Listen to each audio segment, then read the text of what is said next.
90 years ago, the Virginia Farm Bureau made our local farmers a promise to protect and preserve a way of life they worked so hard to establish. Today, our insurance agents work to protect all Virginians, not just farmers. We want to keep Virginia, Virginia. More information is at farmbureauadvantage.com. The remarkable soybean.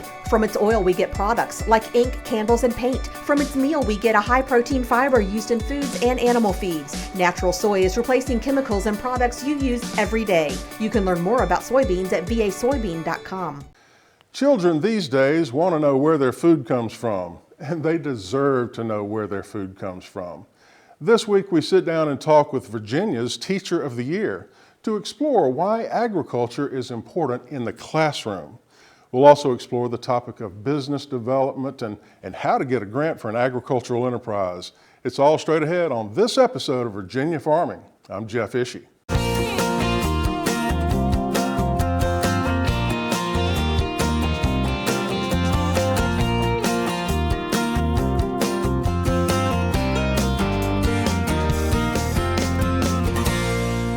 Well, there are a lot of ideas out there on how to develop an agricultural enterprise, but how do you take it from an idea to a successful business? Sherry McKinney with Virginia Farm Bureau has a special report on the topic. Virginia FAIRS is an acronym for Virginia Foundation for Agriculture, Innovation, and Rural Sustainability. It was established in 2005 with the help of the Virginia Farm Bureau Federation. The foundation offers technical assistance, runs software programs, performs feasibility studies, and provides business plans to help farmers move from just raising products to adding value to them, or to expand their value-added production. For instance, if somebody was producing grapes, if they were just selling their grapes to a winery, they would just get the price of the grapes. Well, we would help them look at, say, if they wanted to put in a winery themselves, what would it cost to put in the winery? Well, they'd probably spend about $1 million putting in the winery. Well, if they spent that $1 million, and then how much money would they make out of it if they spent the $1 million? Would they actually make money at the end of it after they spent the $1 million? So we help them look at the whole business and then make a decision on a piece of paper before they actually spend that $1 million in real life moving forward. In the last 3 years, Virginia FAIRS has worked with more than 100 producers to develop 45 business plans and apply for more than 40 grants. To date, it has helped bring $6 million to the Old Dominion countryside. Virginia farmers produce a wide variety of agricultural products, but it's rare for any one farmer to produce large volumes of any one crop or commodity. And that means that they're at the mercy of the world market determining how low a price may go. That's why it's fairly common for a Virginia producer to work a second job off the farm. Virginia FAIRS hopes to make it easier for farmers to give up that second job and stay on the farm full time. We work with anybody and everybody.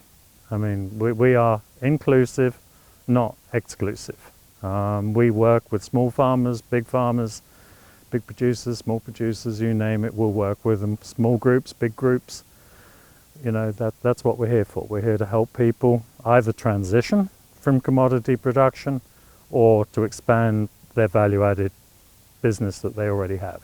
What can farmers do to add value? Cook sees a huge potential for locally grown products. Consumers are demanding more and more information about their food. Cook says they want to know, did it come from Virginia? Did it come from Mexico? Where did it come from in the world? They want to know who produced it. A lot of people call me and say, Chris, I've got an idea. Can you help me transition that idea from my brain onto a piece of paper and into a business? That's where they can truly start from an idea. We do business development, that's what we do. And at the end of the rainbow, you know, the carrot at the end there, the gold pot, there is a grant. Anything up to $250,000. So there is quite a big pot there. And, you know, it's there to be had. And we try to help people get to there.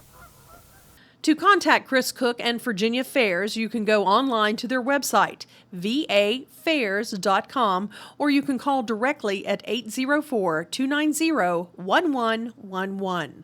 Cook says they're ready to help develop your farming idea into a concept and then into a business if the potential is there. In Goochland County, I'm Sherry McKinney.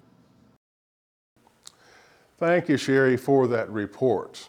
Well, Virginia lost 200 farms last year. That's according to a recent survey by the USDA's National Agricultural Statistics Service. That survey indicates the number of farms dropped from 45,000 in 2015 to 44,800 in 2016. Now, the positive news is that Virginia did not lose any farm land during that same time period. Officials say the amount of farm land in the Old Dominion remains steady at 8.1 million acres. It's simply a case of larger farms acquiring smaller farms, resulting in fewer farms, but the same amount of farm land. Well, peanut growers in Virginia could see a good year in 2017. That's according to commodity analysts who say that this year has the potential to be what they call a miracle year.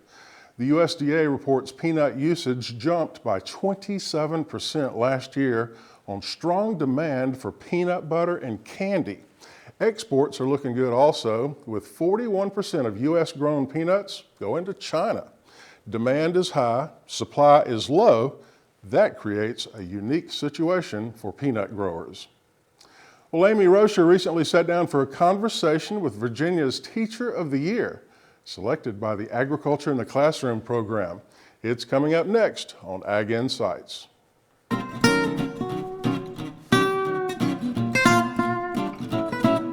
So this year is the 25th anniversary of Ag in the Classroom, and we are at Valley Pike Farm Market today in Weir's Cave, and I'm joined by AITC's Teacher of the Year, Jessica Pittman. Jessica, thank you so much for meeting us out here today. Absolutely. So what an honor, first of all, to be named Ag in the Classroom's Teacher of the Year. That's amazing. Tell us a little bit about yourself. Grown up in Hanover County, my family still lives there, multi-generational. I stayed at home for 11 years with my boys and then went back to school and got my master's in education to go into teaching. So this is actually only my second year as an educator. Wow. I teach in Caroline County, which is a neighboring county of Hanover, at a Title I school, which means that a lot of these students are sort of hovering on the poverty level, and many of them don't have an agricultural background. So I like the ability to teach them a little bit about agriculture. Okay, so what is the name of your school? We are Bowling Green Elementary School. Okay. Hi Bowling Green Elementary School, first graders, right? First graders. So do you have a farming background? I do. Actually, I didn't get into it until a little bit later in life. Grew up riding horses and taking riding lessons throughout my life, and then met my husband who had a farming background. So I kind of got into it through him. We have a small cow-calf operation. We also raise custom hay, horse hay, and we also do some cattle hay. We raise corn and oats for our own animals, and we also do a natural corn-fed beef operation. Wow, you do all that and you teach full-time. Correct. Oh, and you have children. Yes, we have two boys. So, wow, you're a busy lady. Wouldn't have it any You're a other very busy way. lady. So this award from Ag in the Classroom highlights you because you use agriculture as a teaching tool. So tell us some of the things that you do in your classroom. Well, I thoroughly enjoy adding agriculture into a little bit of everything that we do every day. As opposed to being specifically an ag teacher, I like to infuse agriculture in teaching math. So if we are, as first graders, we're learning counting and adding, I'll pull out corn or soybeans for them to count instead of blocks. Things like that. In reading, I like to add a lot of the agriculture books to teach them a little bit about agriculture, and we write about it. We have an aeroponics tower garden in our classroom that we grow lettuce year-round because we have the special lights to be able to do that. The students plant the lettuce, we grow the lettuce, we watch it grow, they harvest it, we actually sell the lettuce. So we're our own little economy. So do they also get to eat the lettuce? We do. Do you find that the kids just really like that? Is that Yes. something that they get a charge out of? Yep. At the end of the year, towards the end of the year, we switch out our lettuce in the garden and we raise tomatoes and cucumbers, some lettuce as well, peppers, things like that. And at the end of the school year, we have a big celebration of a salad party. So it's kind of like a Nice. Sunday party, but they make salads. Salad. And it's That's it's always amazing. a great hit. So now when your kids are counting out soybeans or corn, Mm-hmm. do you throw in some little ag facts in there, like these are soybeans, and do you know what we use soybeans for and things like that? Absolutely. And they know that animals eat corn, and there's different types of corn and what we use different types of corn for. There's popcorn, and then there's animal corn, and then there's the corn that we eat on the cob. So I toss it in there and I teach them a little bit as we're learning our core curriculum. Right. So your school is in Caroline County in the greater Richmond area. Correct. And you know, you and I know how rich Virginia is in agriculture products. But are you finding that your kids, you know, in that area are not connected with their food? It's sad, but yes. I do find that, and some of them do have gardens at home, which I love to hear. But a lot of them don't know that, some of them don't know that their eggs came from a real chicken, or that their hamburger came from a cow. And I use that as teaching tools all the time to teach them where their food comes from. Even when we talk about what's for lunch in the cafeteria, we talk about where it came from. That's awesome. Do you see a spark? Do you see that, wow, that's really cool, I didn't know that before? Do you see an interest in agriculture when you're using those tools? I do, and I think my favorite thing to hear at the end of the year when I ask them what they want to be when they grow up is that a lot of them will say farmer. And when I have a feeling that may not have been the case, or when we're planting our seeds, Right. I had one little girl look up at me and go, "Miss Pittman, I'm really a farmer now." And yeah, sure you are. Of course you Absolutely. are. So yeah, I love seeing it come to life for them, and for them to get a real grasp of what agriculture is, even on a first grade level. Oh yeah. Yeah, and they're so inquisitive at that age. Oh, yes. So they want to know about everything. And I think it's cool that you're using all these tools and not necessarily talking about the cute little calves and the sweet little chicks that we see, because kids flock, pardon the term, to those things. Yes.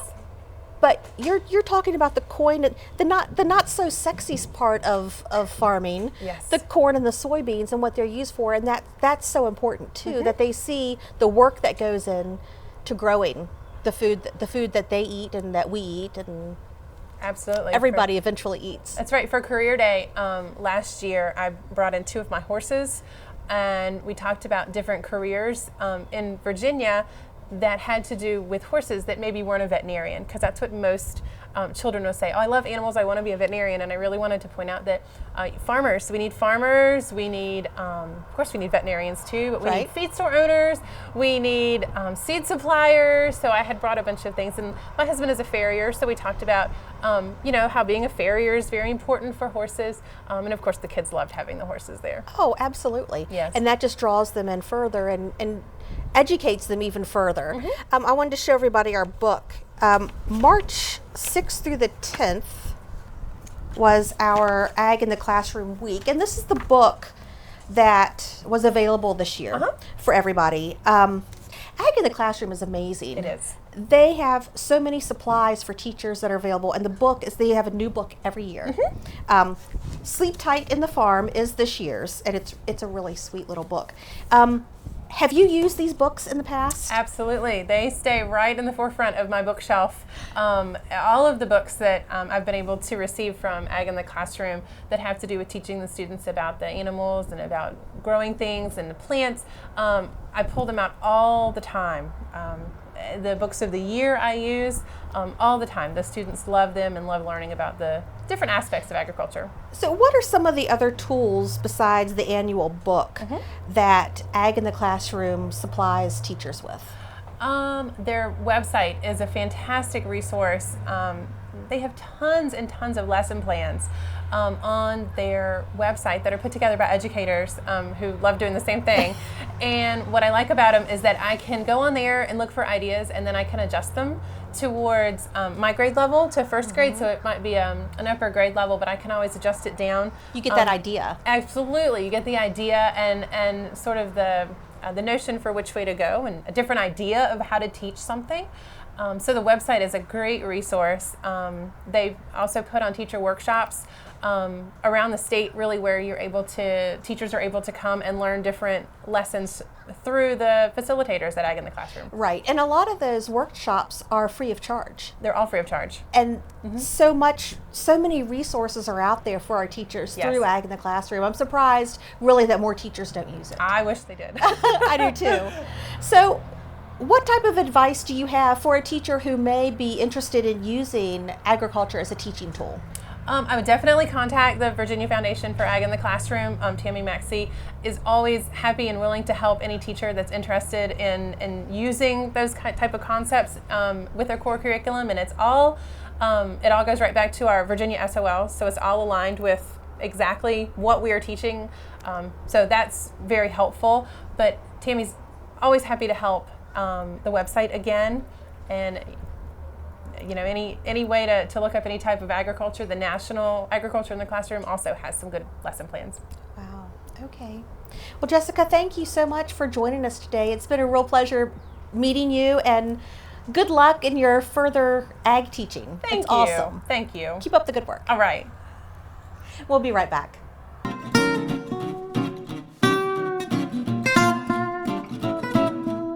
Vegetable growers are eager to get in the garden this spring. Some gardeners use seeds, while others, they get a head start using transplants. Chris Mullins tells us all about it from the ground up. Well, hi and welcome. Today we're at Aaron's Creek Farms near Clarksville, Virginia, and we're at a large greenhouse operation. And what we want to talk a little bit about today or show you is how maybe some of your transplants are made. In the springtime, as you go to the garden center and buy your vegetable transplants, they might have originated at a place just like this. And we're so happy to be here today. We've got Eric Gordon and Greg Gordon, and they're hosting us, and we're so glad to be here. Greg, this is a family-run operation. How long have you been in business? Since 1964. Our dad started it right out of college. So you do things. I know you grow plugs and transplants. What are some other things that you grow? Perennials and annuals, as well as commercial transplants for farmers as well as homeowners. I know also you've got kind of a unique business. I know, Eric, you're involved with, you sell hobby greenhouses and parts and pieces for greenhouses for people that want to buy those? Right, we sell direct to the end customer for backyard use and some light commercial. We have a lot of people that are trying to get into some of that. I know we've done segments before on hobby greenhouses and how nice they are for the home gardener to be able to have a place where they can propagate things, where they can grow things throughout the wintertime even. Sure. We found over the last several years that that market has really expanded, and there's some real nice structures out there now for them to choose from. That's great. But one of the things I really want to see is how you start seeds and how you make these plugs, these transplants for people. So let's go see that now. All right, Greg, we're here at the beginning, or I guess this is the beginning. How do you get started every year? Chris, this is our seed room, and our orders come to us from our customers, and they try to determine their orders based on what they think the homeowners are going to want to plant in their gardens for this coming season. Once the customers send us their orders, our computer system compiles them, and then they're sent to our seed room here, where we actually will put the seed in the trays and start the process. Well, I see lots of seeds in this room. I also see these flats that are filled with soilless media. So you take the seeds and get them into these flats, obviously, somehow. And I see you've got some equipment here to do that. We do. We have a vacuum seeder here that once this tray is fed in, it dibbles it and it sows row per cell or seed per cell, and then covers it when it goes out the end. That's pretty nice. A pretty automated system. And then from there, it goes out to the greenhouse, is that right? It does, and that's where we start our germination process, and then we will grow them until they're ready to be transplanted.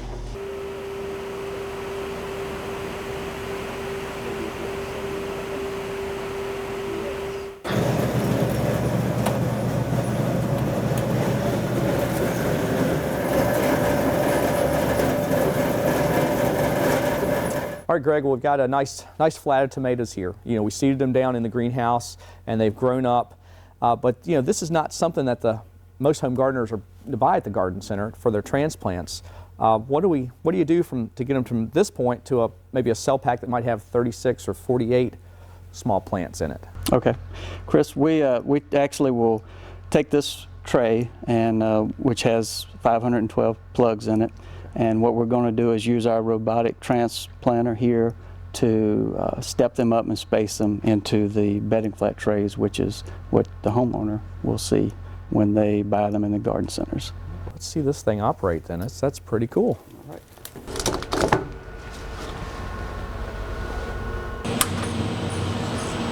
Chris, what we have here are 32 fingers that are going down into this plug tray, picking up an individual plant and then going back and spacing them out and planting them in the bedding flat trays like you would see or purchase in the garden centers. The empty tray, once it's finished, will process all the way through. It'll empty it and then it will go on. Now it's on the 4th row of planting, so now that it advances those trays because it's finished the transplanting process for those and brings in the new set of flats so that we can continue moving them from the plug tray to the bedding flats.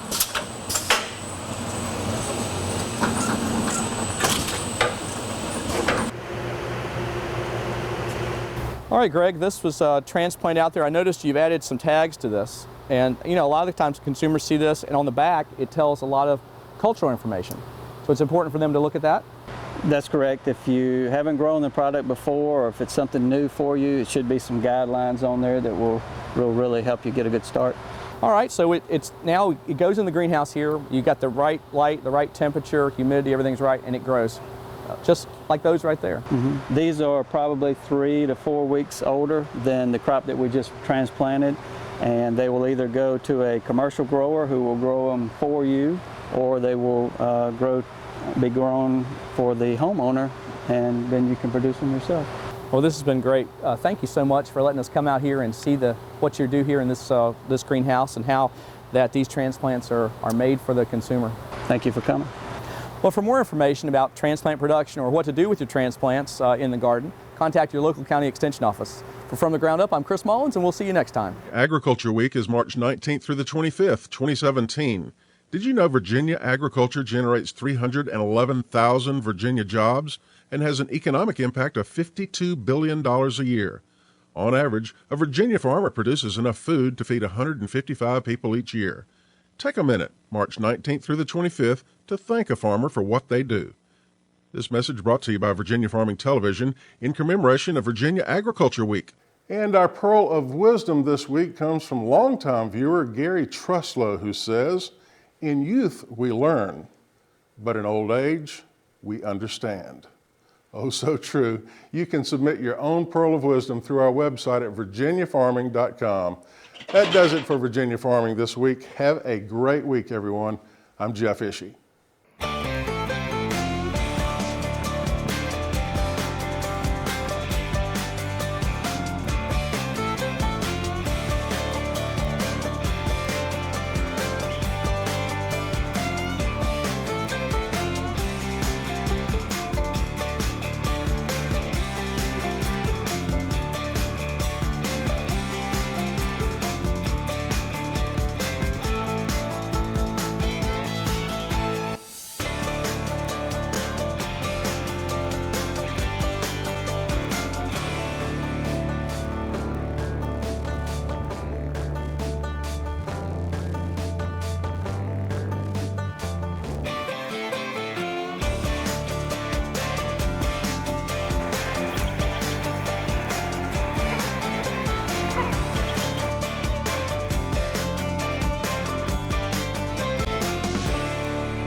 "90 years ago, the Virginia Farm Bureau made our local farmers a promise to protect and preserve a way of life they work so hard to establish. We want to keep Virginia, Virginia. Anyone can be a Farm Bureau member, and there's a local Farm Bureau in every county. More information is at vafarmbureau.org.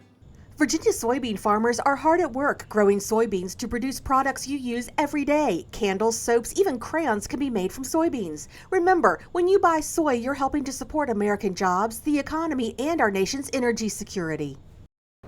Well, this is Agriculture Literacy Week here in the Commonwealth of Virginia. Morgan Slavin, tell us about agriculture in the classroom and what you do. So this is an exciting week for us with agriculture in the classroom because all of our volunteers across the state come together, go out into classrooms and read our book of the year. March 6th through the 10th is our Agriculture Literacy Week for 2017, and we have a really awesome book, and it talks about the processes of getting a farm ready for winter, but it crosses all the different seasons and a lot of different commodity groups and how you prep for wintertime. And it's a really awesome way to touch on all sorts of Virginia ag. How can people support this effort? Is there a website? If you visit our website, agintheclass.org, there's an order form on there. You can contact our staff and we'd be happy to set you up. Well, thank you for everything you do, and happy Agriculture Literacy Week.